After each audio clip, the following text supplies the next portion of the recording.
Okay, boys and girls, I just want to look at this activity list and then I'm going to relate to our bar chart. I'll keep it very simple. Our next lesson we will discuss proj, which is very similar to Microsoft Project, but a free download. Okay, it's the same sort of system. There are many systems out there. Just using this spreadsheet first just for you to get an idea, and then we'll go on to the actual software, proj or Microsoft Project if we can get a hold of it.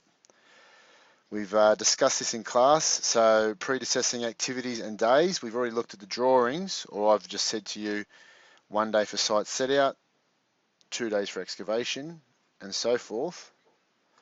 We need to know our predecessing activity. So for excavation, before we can start excavation, we need to make sure our site set out is complete.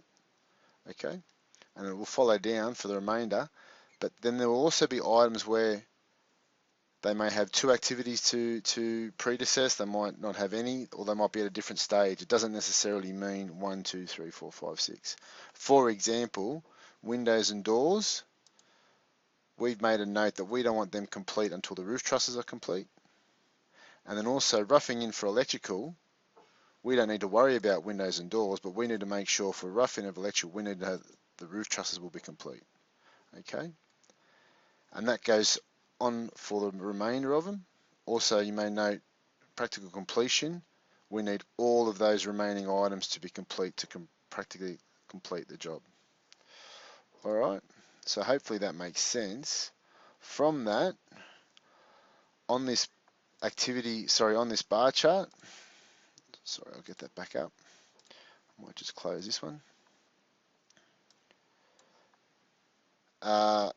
We can see each item, so site set out, we've allayed 1 day, we've just highlighted each place. So have a looking on the activity list, 2 days for excavation, 1 day for services, 3 for concreter, and so forth.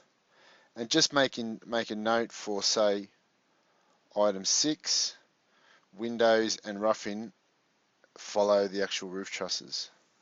Okay, now what I will do, the next video I'm going to show the critical path, and I'm going to actually hand draw it in so you understand the actual critical path. Alright, so I'll put that on the next video. Thanks, guys. Alright, final video. This is the 5th time, so if I make a mistake, I don't care. You've just complete the activity list. We've gone through and we've marked out the days. The colours have changed and I'll explain in a moment. What I've done, I've handwritten in these little arrows, and these arrows just signify, which is similar to Microsoft Project and proj, the next activity to follow. So from site set out arrow to excavation, excavation to services, and so forth. Now, I want you to understand a critical path. A critical path is where it is the path that has no lag time. So it is the main item. It's on the critical path. It has to be complete, or else this program or this document will shift out and it'll be over time and over budget.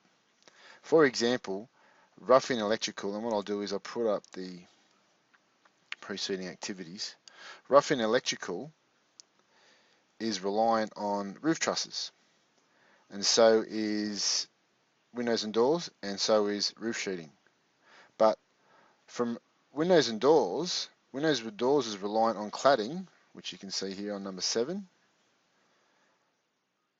But roughing electrical and roof sheeting does not need to be complete until the garage door, and they actually have 1 day up their sleeve, so that is lag time.